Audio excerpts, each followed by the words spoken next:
dan setelah itu nanti akan ada kesempatan bagi para teman-teman media untuk menyampaikan pertanyaan ataupun klarifikasi. Waktu sepenuhnya saya berikan kepada Ketua Umum.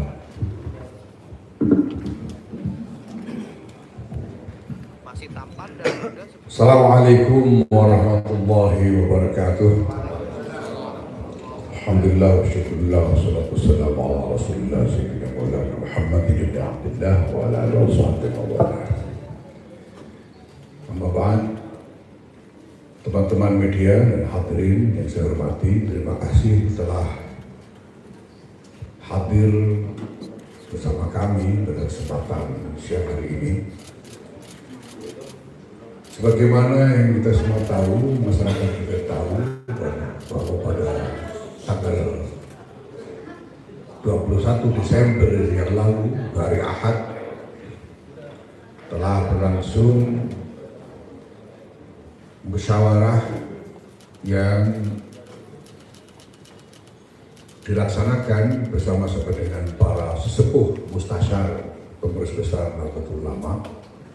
Kita semua tahu siapa saja yang hadir, dan juga dari perwakilan PWNU dan PCNU seluruh Indonesia beserta para pengasuh pesantren di seluruh Indonesia.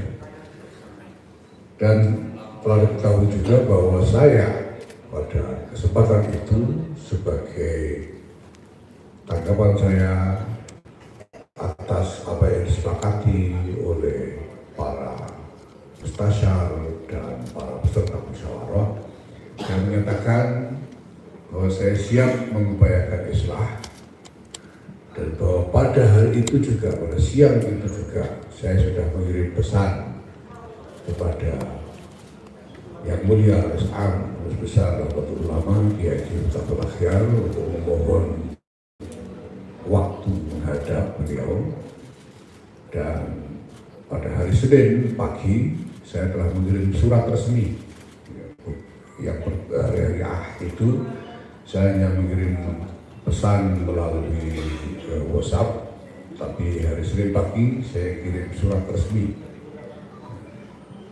dengan stempel PBNU kepada beliau untuk memohon waktu menghadap. Pada waktu di Lirboyo saya juga menyatakan bahwa setelah 3 hari, 3 kali 24 jam, saya akan melapor hasil upaya saya untuk dapat melakukan islah dengan Al-Is'am. Hari ini, teman-teman sekalian, ini adalah hari ketiga sudah. Waktu itu disebutkan bahwa 3 kali 24 jam itu terhitung mulai jam 12 hari Ahad. Sekarang sudah lebih jam 12 hari Rabu.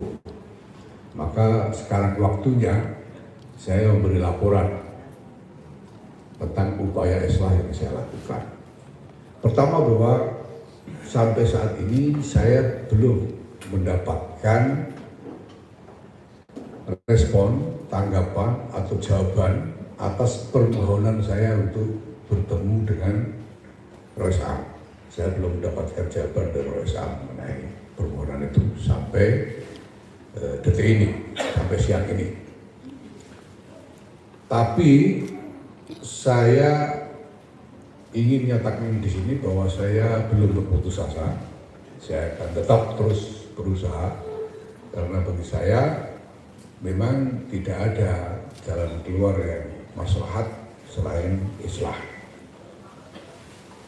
Dan saya telah mencoba melalui berbagai jalur komunikasi untuk bisa mengkomunikasikan permohonan saya untuk menghadap itu, untuk memproses islah itu kepada beliau. Tapi ya sampai sekarang sekali lagi saya belum mendapatkan jawaban dari Al-Is'am mengenai hal itu. Maka selanjutnya saya akan berkomunikasi dan berkoordinasi dengan segenap pengurus wilayah NU dan pengurus cabang NU seluruh Indonesia. Saya akan segera memproses komunikasi ini, melakukan koordinasi dengan semua, dan kemudian berembuk dengan segenap PWNU dan PCNU seluruh Indonesia itu mengenai langkah-langkah apa yang akan kita tempuh bersama, untuk menyelesaikan permasalahan yang sedang kita hadapi saat ini. Jadi ini sudah hari ke hari, jam ke jam kita melakukan ikhtiar, dan segera kita akan melakukan koordinasi dengan PWNU dan PCNU seluruh Indonesia. Termasuk juga PCI, pengurus cabang istimewa NU di seluruh dunia, karena kita punya sekitar 20-an PCNU di seluruh dunia. Nah, selanjutnya kemarin kita juga mendapatkan pernyataan dari OSAM yang disebut sebagai tabayun oleh beliau, dan ditayangkan juga secara audiovisual oleh salah satu channel berita. Nah, karena itu saya juga merasa terpanggil untuk memberikan tanggapan terhadap pernyataan OSAM yang sudah disiarkan tersebut. Nah, saya sudah menyiapkan satu teks pernyataan yang terus terang memang ini tidak saya susun sendirian, tidak saya ketik sendiri, tapi ini merupakan hasil diskusi dengan segenap jajaran PBNU. Tapi isi pernyataan ini sepenuhnya adalah tanggung jawab saya pribadi. Kenapa saya mengajak berembuk dan berdiskusi dengan teman-teman dari jajaran PBNU? Karena beliau semua ini adalah juga saksi-saksi dan pelaku-pelaku yang tahu betul bagaimana proses semua ini berjalan dari waktu ke waktu, dari titik ke titik, sehingga mereka semua mengerti betul sebetulnya apa yang sedang terjadi. Nah, maka saya akan bacakan saja surat pernyataan yang sudah saya siapkan ini. Surat pernyataan nomor 4937 /PB_A_A_2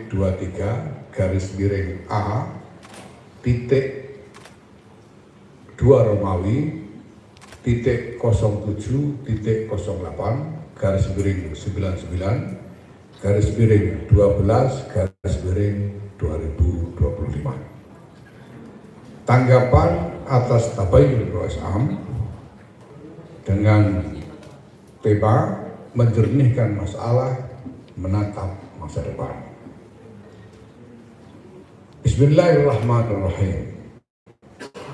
Assalamualaikum warahmatullahi wabarakatuh. Setelah mencermati dokumen tabayun OSAM dengan niat tulus untuk menjaga keutuhan jamaiyah, saya merasa perlu menyampaikan tanggapan sebagai berikut. Pertama, bahwa serangkaian peristiwa dan surat menyurat yang diuraikan oleh OSAM sesungguhnya masing-masing memiliki konteks yang tidak dapat dipisahkan satu sama lain. Jika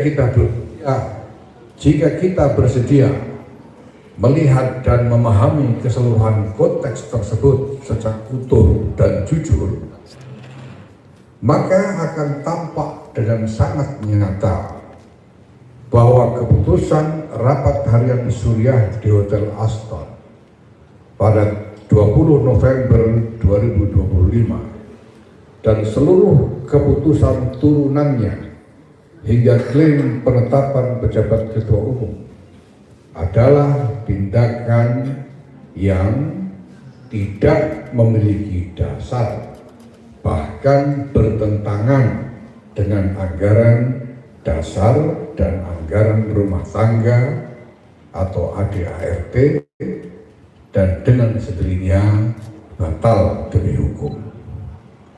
Oleh karena itu, sebagai mandataris muktamar yang bertanggung jawab untuk menjaga konstitusi Jam'iyah, saya menolak keputusan tersebut dan seluruh produk lanjutannya, bukan karena kepentingan pribadi, melainkan demi menjaga marwah dan tatanan organisasi yang kita warisi dari para muassis. Kedua, terlepas dari semua dinamika yang telah terjadi, saya tidak ingin perpecahan ini berlarut-larut dan merusak rumah besar kita, Nahdlatul Ulama. Energi kita terlalu berharga untuk dihabiskan dalam perselisihan. Untuk itu, saya mengajak semua pihak, termasuk diri saya sendiri, untuk saling memaafkan dan membuka lembaran baru dengan semangat persaudaraan atau ukhuwah. Mari kita bersama-sama dalam semangat musyawarah menyiapkan muktamar yang legitimate dan sesuai dengan ADART, sesuai dengan anggaran dasar dan anggaran rumah tangga Nahdlatul Ulama, sebagai jalan keluar yang terhormat dan konstitusional untuk menyelesaikan semua persoalan dan membawa NU melangkah ke masa depan yang lebih baik. Semoga Allah Subhanahu wa Ta'ala senantiasa memberi petunjuk dan meridhai ikhtiar kita bersama. Wallahu muwaffiq ila aqwamit thoriq.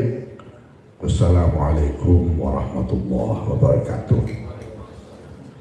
Dikeluarkan di Jakarta pada tanggal 3 Rajab 1447 Hijriah atau 24 Desember 2025 Masehi, tertanda Yahya Khalil Stakuf, Ketua Umum. Jadi teman-teman dan hadirin sekalian, sebagaimana juga telah saya tegaskan dalam kesempatan musyawarah di Pondok Pesantren Lirboyo yang lalu, bahwa sejak awal, sejak detik pertama, saya menginginkan islah, saya menyerukan islah. Islah yang saya maksudkan adalah islah yang saya katakan binaan alal haq, islah yang dibangun di atas kebenaran, islah yang dibangun di atas prinsip-prinsip tatanan organisasi yang benar, bukan islah yang binaan alal batil, bukan islah yang dibuat atas dasar kebatilan-kebatilan atau hal-hal yang tidak benar, baik menurut standar norma etika aturan universal maupun menurut tatanan ketentuan ADART. Islah yang saya maksudkan adalah islah untuk kembali pada tatanan, rujuk ilal haq, kembali pada apa yang benar. Adapun di luar itu kesalahan-kesalahan pribadi, ketidaknyamanan emosional dan sebagainya satu sama lain, kata-kata yang kurang enak satu sama lain, mari kita saling memaafkan, mari kita kembali kepada persaudaraan di antara kita semua. Untuk selanjutnya bersama-sama kita menyiapkan muktamar bersama-sama. Muktamar bersama-sama. Sudah. Kalau sudah muktamar bersama, tidak ada lagi dispute, tidak akan ada lagi perbedaan karena sudah muktamar bersama-sama, dan biarkan nanti muktamirin para perwakilan yang mendapatkan mandat dari pengurus wilayah NU serta pengurus cabang NU seluruh Indonesia dan pengurus cabang istimewa NU seluruh dunia, mereka yang menjadi pemilik kedaulatan atas muktamar itu, kita serahkan semuanya kepada mereka untuk membuat keputusan. Ini adalah jalan yang terbaik dan juga jalan satu-satunya yang sungguh bermartabat dan konstitusional, sungguh menjamin keutuhan, baik keutuhan organisasi persaudaraan di antara kita semua maupun keutuhan tatanan, keutuhan dari keseluruhan konstruksi jamiah yang kita miliki ini, sehingga kita bisa melanjutkan langkah menuju masa depan yang lebih baik dalam suatu kebersamaan yang solid. Apa yang sudah terjadi ini mari kita jadikan sebagai pelajaran untuk kita semua. Kita semakin tahu apa saja kekurangan kita masing-masing. Mari kita berupaya untuk melakukan bersama-sama melakukan perbaikan menuju masa depan. Demikian saya kira teman-teman yang bisa saya sampaikan sebagai pernyataan saya pada kesempatan ini. Terima kasih atas perhatian. Selanjutnya saya menginstruksikan kepada segenap jajaran pimpinan dan pengurus Nahdlatul Ulama di semua tingkatan, PWNU, PCNU, MWCNU sampai ranting-ranting, untuk tetap menjalankan tugas sebagaimana mestinya. Jangan berhenti, jangan menunggu sampai urusan orang-orang PBNU ini selesai. Jangan ada jeda, karena tugas, kegiatan, pekerjaan kita tidak pernah berhenti, tidak pernah jeda dari hari ke hari. Sebagaimana kita tahu, selama ini juga kita terus berusaha supaya tidak ada tanggung jawab tugas yang sampai tercecer hanya gara-gara masalah ini. Ya. Dalam kontribusi kita untuk menanggulangi dampak bencana berbagai daerah, khususnya di Sumatera, juga jalan terus sampai sekarang, semakin berkembang kontribusi kita di sana. Berbagai program dan lembaga-lembaga juga terus kita jalankan tanpa ada yang tertunda, dan saya instruksikan seluruh jajaran pimpinan dan pengurus NU di semua tingkatan untuk melakukan hal yang sama. Jangan ada yang berhenti, jangan ada yang jeda. Semua tugas kita laksanakan sebagaimana mestinya, sambil tentu saja kita bersama-sama mengupayakan jalan keluar dari permasalahan yang saat ini kita hadapi. Terima kasih. Wallahu muwaffiq ila aqrabit thariq. Wassalamualaikum warahmatullahi wabarakatuh. Waalaikumsalam warahmatullahi wabarakatuh. Demikian keterangan pers yang diberikan oleh Ketua Umum, dan ada kesempatan beberapa saat untuk teman-teman media mengajukan pertanyaan. Mohon teman panitia untuk bisa membantu membagikan mic. Ya, kanan ini. Sebutkan nama dan dari media mana. Assalamualaikum warahmatullahi wabarakatuh. Selamat sore Gus, izin saya singgih dari kompas.com. Saya sedikit mungkin mengutip kata Gus Nadir soal positifnya konflik dualisme ini. Jadi Gus Nadir bilang ada sisi positifnya itu di konflik dualisme PBNU ini. Ketika bencana di Aceh, biasanya nyumbang 1, sekarang 2 yang nyumbang. Oke. Pertanyaan saya terkait dengan konflik dualisme ini, adakah hambatan itu atau mulai terlihat itu tantangan-tantangan khususnya di PWNU yang ada di seluruh Indonesia untuk melakukan kegiatan akibat terjadinya dualisme ini. Kemudian pertanyaan kedua, saya mohon maaf kalau ada redundansi atau pengulangan dari pertanyaan saya kedua ini. Santer terdengar kalau konflik ini kan berkaitan dengan tambang, bahkan ini pernah juga dibahas di Ciganjur kemarin tanggal 20 waktu Gus Yahya kena roasting Mbak Inaya. Jadi adakah mungkin terpikir Gus Yahya bahwa untuk melepas dari inti masalah ini itu mengembalikan saja ini konsesi tambang ke pemerintah karena ini yang menjadi penyakitnya.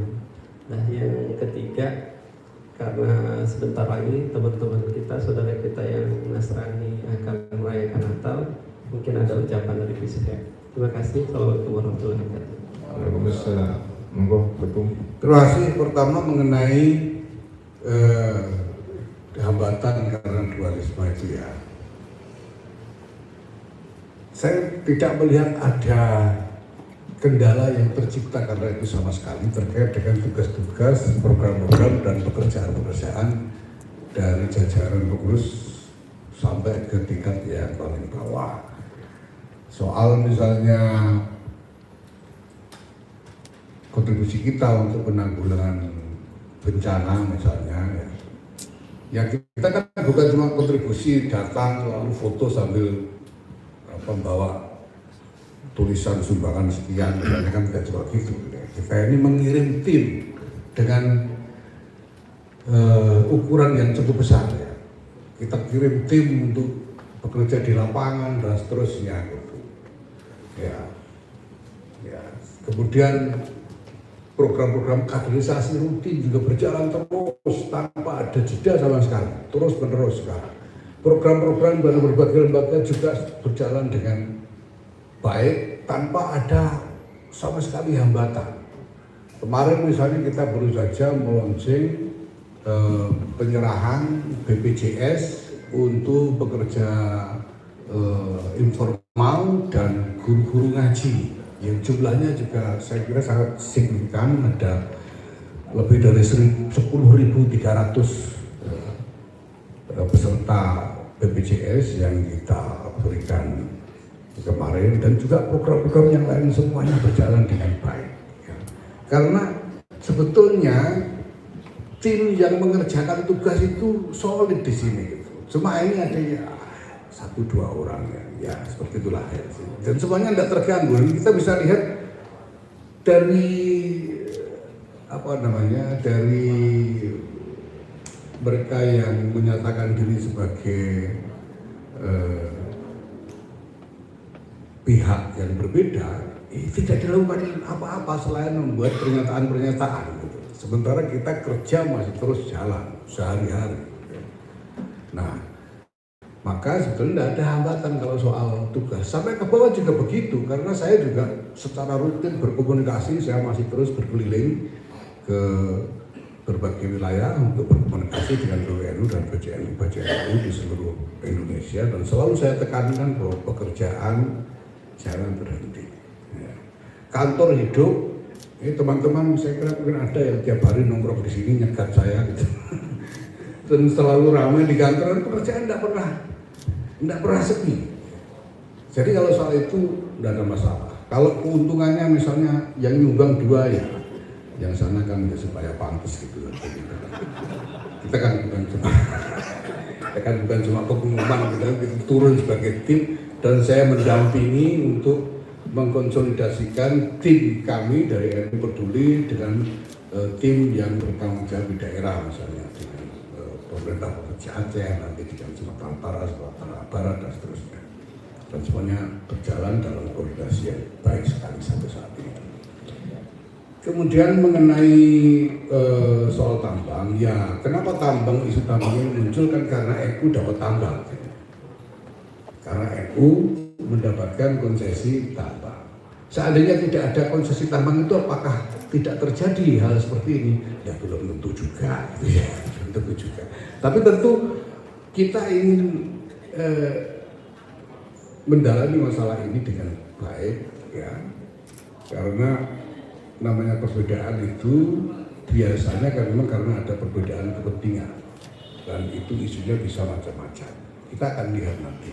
Soal tambang ini dikembalikan atau tidak, ya nanti kita musyawarahkan baik-baik. Tapi yang paling penting adalah bahwa sejak awal kita punya prinsip bahwa tambang ini tidak bisa dikerjakan dan tidak boleh dikerjakan oleh NU sendirian atau hanya bersama pihak-pihak swasta. Ini harus dikerjakan dalam koordinasi dengan pemerintah, itu prinsipnya. Karena ini adalah sesuatu yang diberikan oleh pemerintah yang asumsinya adalah merupakan bagian dari agenda negara, maka tidak bisa ini lalu kayak orang dikasih lalu boleh dibawa lari kemana saja, kan tidak boleh gitu. Ini harus dikoordinasikan dengan pemerintah. Nah soal nanti konstruksi pengelolaannya seperti apa bersama-sama dengan pemerintah itu tentu nanti akan terus dikoordinasikan. Ya. Apakah perlu dikembalikan itu atau tidak? Ya kita lihat nanti. Ini kan saya sudah jelaskan sejak awal. Kami ini tidak minta, tidak nuntut, tidak minta, tidak nanya-nanya. Tiba-tiba pemerintah membuat kebijakan seperti ini. Nah, nanti mari kita koordinasikan bersama bagaimana supaya berjalan dengan sebaik-baiknya. Nah, kemudian ketika terima kasih diingatkan tadi, ya, ucapan resmi saya sebagai Ketua Umum Pengurus Besar Nahdlatul Ulama atas nama PBNU, tentu saja kami mengucapkan selamat bergembira, selamat berbahagia kepada saudara-saudara kita yang merayakan Natal. Semoga ya kita semua bisa hidup bersama-sama dalam kedamaian sesuai dengan kesepakatan konsensus kita sebagai satu bangsa untuk bersaudara bersama-sama lepas dari perbedaan apapun, dan juga sebagai saudara sesama umat manusia yang hidup di atas bumi yang sama, yang harus kita rawat bersama-sama, harus kita hidupi bersama-sama. Mari kita membangun kedamaian yang sejati di antara kita semua. Terima kasih. Yang kedua, ya silakan Mbak. Itu. Izin Gus, perkenalkan saya Raihanah dari inlah.com. Ada 2 pertanyaan yang ingin saya tanyakan. Yang pertama tadi kan dari kubu Gus sendiri sepakat untuk islah gitu kan, untuk menindaklanjuti ultimatum dari Lirboyo gitu. Jika memang nantinya islah maupun MLB tak terlaksana, yang dimana akhirnya ultimatum Lirboyo ini tidak ada dipatuhi gitu, kan nantinya akhirnya keputusan diambil oleh Mustasyar PBNU. Mungkin dari Gus saya sendiri bagaimana? Terus kedua, Gus izin agak terlebih kembali, ini terkait tata kelolaan keuangan gitu kan. Ini beredar juga data bahwa PBNU tercatat terdapat 3 kali transfer gitu kan sepanjang 2025 dengan nilai masing-masing itu cukup besar. Transaksi ini tuh ditransfer kepada 2 lembaga yang berbeda, yaitu Home of Divine Grace dan Live for All Foundation. Terdapat juga wacana transfer ke anggaran yang diajukan oleh Center for Shared Civilization Values atau CSCV untuk membiayai 4 konsultan AKN NU. Ini apakah tata kelola keuangan yang buruk ini yang akhirnya dari kubu Syuriah ini mencopot Gus saya gitu dari ketum PBNU? Mungkin itu saja. Terima kasih. Baik, terima kasih untuk yang pertama ya. Saya sudah nyatakan dengan tegas di Lirboyo bahwa saya menghormati, menjunjung tinggi arahan-arahan dari Mustasyar. Nah, tapi tentu saja kita tahu bahwa di dalam konstruksi organisasi pemegang kedaulatan atas organisasi ini adalah para pengurus wilayah dan pengurus cabang Nahdlatul Ulama. Itu sebabnya tadi saya katakan bahwa sesudah saya dengan sungguh-sungguh dengan bekerja keras sekali dengan upaya-upaya yang terus-menerus dan melalui berbagai macam saluran komunikasi yang mungkin mengupayakan islah, memohon pertemuan dengan Rais Am, walaupun sampai sekarang belum mendapatkan jawaban dari beliau, saya akan segera berkoordinasi dengan seluruh jajaran PWNU, PCNU, dan PCINU yang ada di seluruh Indonesia dan di seluruh dunia. Dan kemudian kita diskusikan apa langkah-langkah selanjutnya untuk menyelesaikan masalah ini. Dengan catatan bahwa tentu saja saya pribadi belum berputus asa mengenai islah ini. Ya. Kalau sekarang belum ada jawaban dari RSAM, ya mungkin nanti sore, nanti malam, mungkin besok pagi akan ada jawaban. Kita tetap menunggu karena tetap jalan yang terbaik adalah islah. Tapi tentu saja sekali lagi adalah islah yang dibangun di atas kebenaran, islah binaan alal haq, yaitu yang sesuai dengan tatanan organisasi, dan itu berarti adalah menuju muktamar bersama tanpa ada jalan alternatif yang lain. Muktamar bersama, satu muktamar. Nah, kemudian mengenai keuangan, ya ada banyak informasi yang beredar di mana-mana tapi di luar konteks. Pada kesempatan ini tanpa menjelaskan konteksnya. Pada kesempatan ini saya ingin tegaskan bahwa semua transaksi keuangan yang dilakukan di PBNU itu semuanya didasarkan atas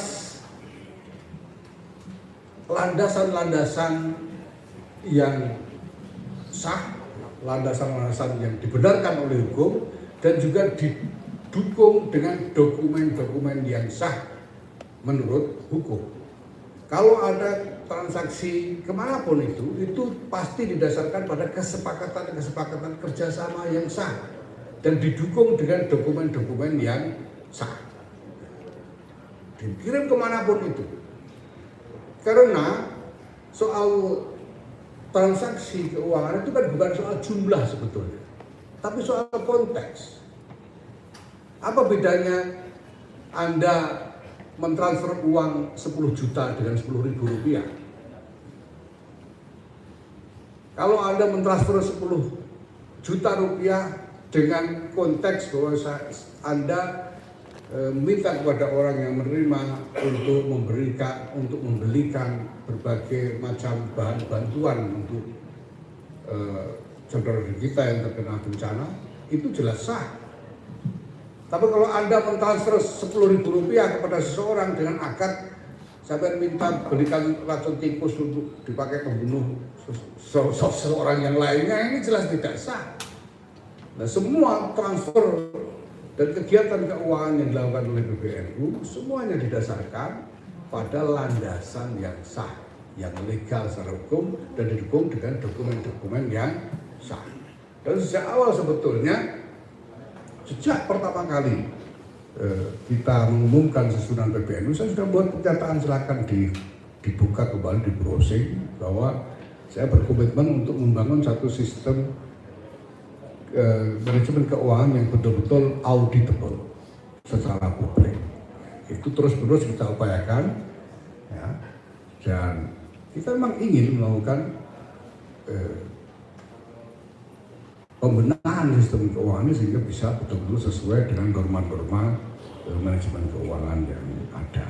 Bahwa sekarang beredar berbagai macam berita seperti itu tanpa konteks, saya kira itu karena ada kepentingan insinuasi, ya. Karena orang mungkin cenderung untuk melihat jumlah tanpa memperhatikan konteks. Padahal berapapun itu semuanya dalam konteks yang dibenarkan oleh hukum. Saya kira ini yang bisa saya sampaikan. Makanya saya selalu meminta islah yang benar, tabayun yang benar. Persoalan ini kan terjadi karena ada tuduhan-tuduhan berdasarkan informasi-informasi yang hanya separuh-separuh, hanya parsial, dilepaskan dari konteks, kemudian seolah-olah ada masalah.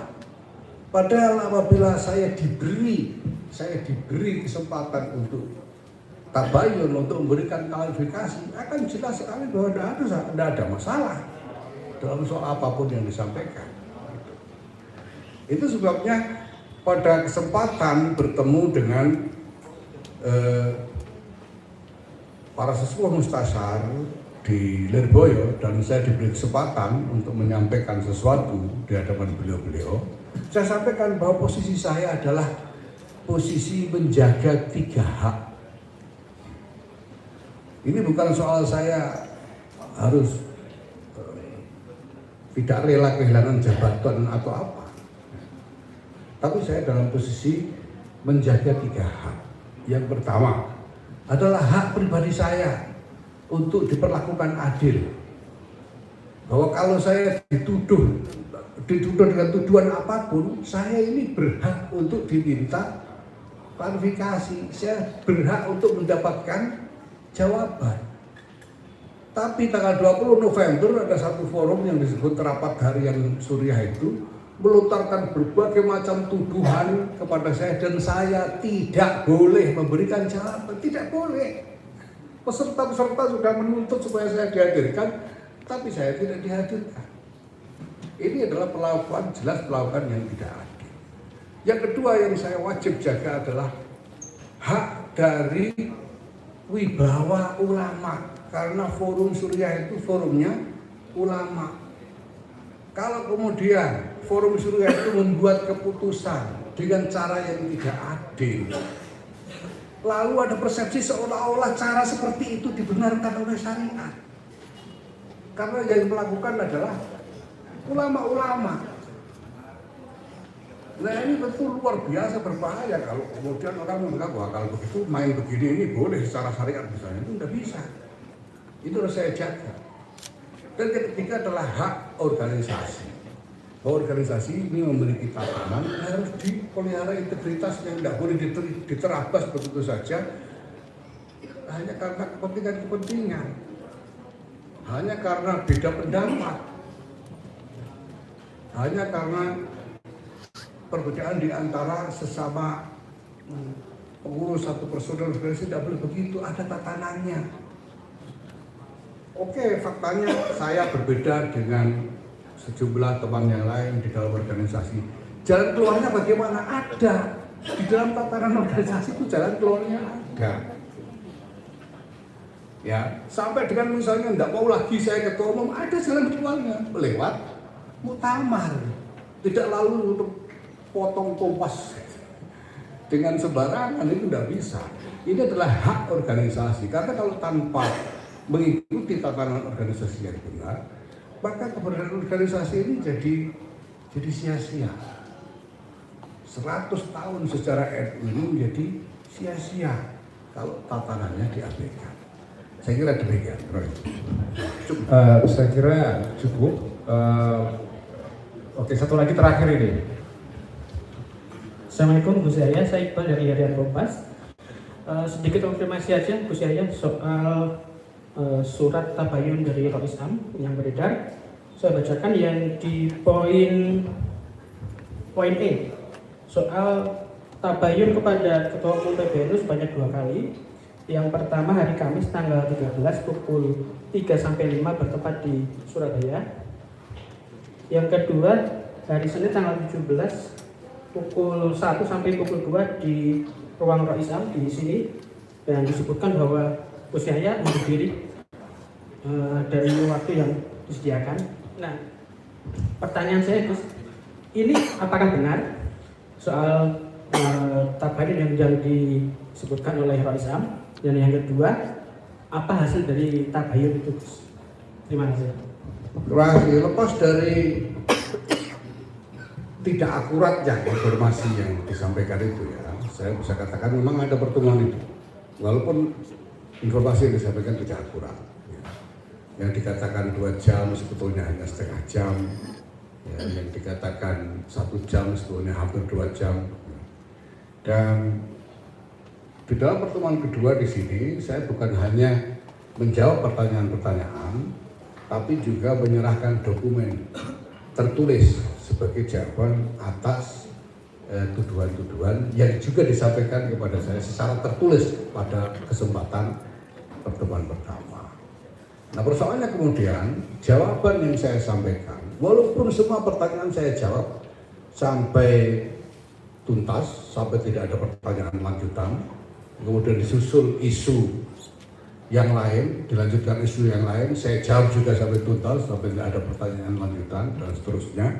Tapi di dalam pertemuan yang disebut rapat harian Surya itu, jawaban-jawaban saya sama sekali tidak disampaikan. Sama sekali tidak disampaikan, sehingga sama sekali tidak dijadikan bahan pertimbangan. Kembali kepada tuduhan-tuduhan, bahkan ditambah dengan tuduhan-tuduhan baru yang saya tidak tidak bisa melacak lagi bagaimana rangkaiannya itu. Ya. Nah, di samping itu saya diminta datang 4 mata dan tidak boleh membawa saksi apapun. Sehingga tidak ada yang bisa mengkonfirmasi apa yang saya katakan, apa yang beliau katakan, dan seterusnya tidak ada. Karena saya tidak boleh, saya meminta dalam pertemuan pertama ditegaskan tidak boleh mengajak siapapun. Harus 4 mata. Dan kemudian ketika ada saya memohon pertemuan lanjutan dan saya memohon untuk bisa mengajak bendahara yang memegang pembukuan supaya bisa memberi penjelasan yang lebih teliti, juga tidak diterima, tetap 4 mata. Dan kalau dikatakan bahwa saya undur diri, itu pertemuan terjadi, saya dipanggil jam 12 siang melalui staf Surya. Jam 12 siang saya harus menghadap. Saya menghadap jam 12 siang dan belum sempat sholat zuhur. Saya sudah masuk ke ruang Rois Am dan saya menunggu beliau sendiri sedang sholat dan seterusnya lebih dari setengah jam. Dan kemudian sampai dengan jam 2 lebih saya belum sholat zuhur. Jadi saya bagaimana? Saya terpaksa, dan saya sudah serahkan dokumen tertulis sebagai jawaban tentu, dan belum sempat membaca di situ gitu. Dan saya pikir kan kemudian beliau tentu butuh waktu untuk membaca dan mempelajari jawaban saya. Maka saya sampaikan, sementara saya mohon diri dulu ya, nanti kita bisa lanjutkan karena saya belum sholat zuhur. Dan beliau mestinya perlu kesempatan untuk membaca dokumen-dokumen tertulis yang saya sampaikan, karena ya dokumen itu cukup banyak juga karena saya harus teliti. Dalam pertemuan pertama itu kenapa tidak tuntas? Karena saya dipanggil tanpa diberitahu keperluan pertemuannya. Saya diminta datang sendirian dan tidak diberitahu untuk apa. Dan tiba-tiba dalam pertemuan pertama itu saya disodori dokumen-dokumen yang berisi tuduhan-tuduhan itu. Maka saya tentu saja pertama, saya tidak mungkin memberikan jawaban hanya dengan lidah saya saja. Saya harus membawa data-data, laporan-laporan dokumen yang jelas supaya masalahnya tuntas. Dan saya datang tidak membawa apa-apa karena tidak diberitahu keperluan pertemuannya. Maka saya hanya bisa menjelaskan secara umum, misalnya dengan mengatakan bahwa ini ada peristiwa-peristiwa, tapi setiap peristiwa punya konteks. Konteks ini yang harus diperhatikan. Dan saya bisa menjelaskan konteksnya satu persatu, lengkap dengan dokumen-dokumen pendukung. Tapi waktu itu saya belum bawa. Nah, ini kemudian saya minta pertemuan berikutnya dengan jawaban tertulis itu. Sebenarnya seperti itu. Tapi ala kulli hal ya, apapun juga, kalau di dalam rapat dengan anggota-anggota Surya yang hadir, saya tidak diizinkan untuk memberikan jawaban dengan alasan karena sudah bertemu dengan Rois Am. Apa gunanya rapat? Kenapa Rois Am tidak langsung membuat keputusan sendiri saja tanpa melalui rapat? Karena kalau rapat, saya harus bertemu dengan rapat. Saya harus menjawab di depan rapat dan itu tidak terjadi. Saya tetap tidak diizinkan memberikan jawaban. Tapi ala kulli hal sudahlah.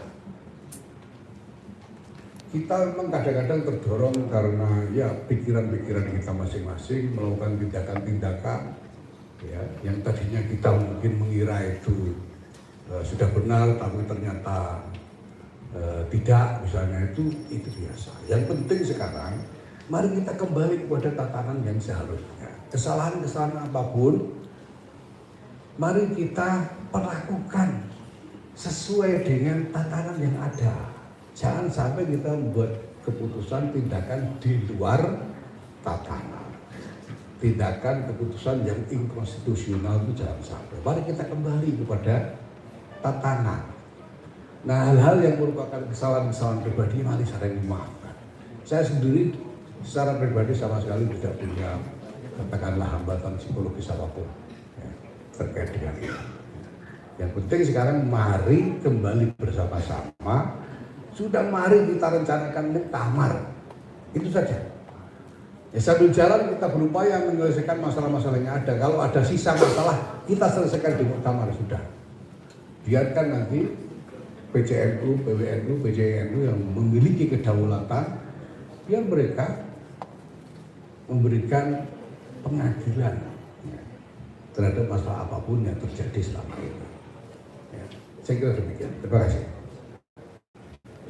Terima kasih, saya kira cukup. Terima kasih kepada semua teman-teman media yang sudah memenuhi undangan kita. Sampai ketemu di kesempatan finish yang lain. Dan ya, ini kita ingin menunjukkan dokumen penjelasan tanggapan ketum terhadap Tabayun Roisam. Mungkin bisa diambil fotonya.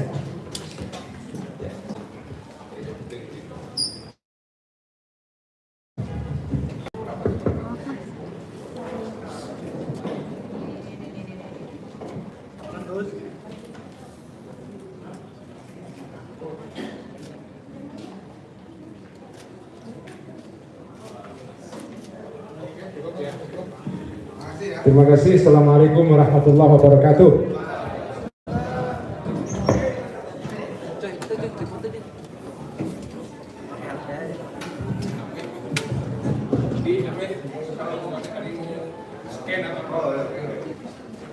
Taruh di meja aja. Silakan dosen.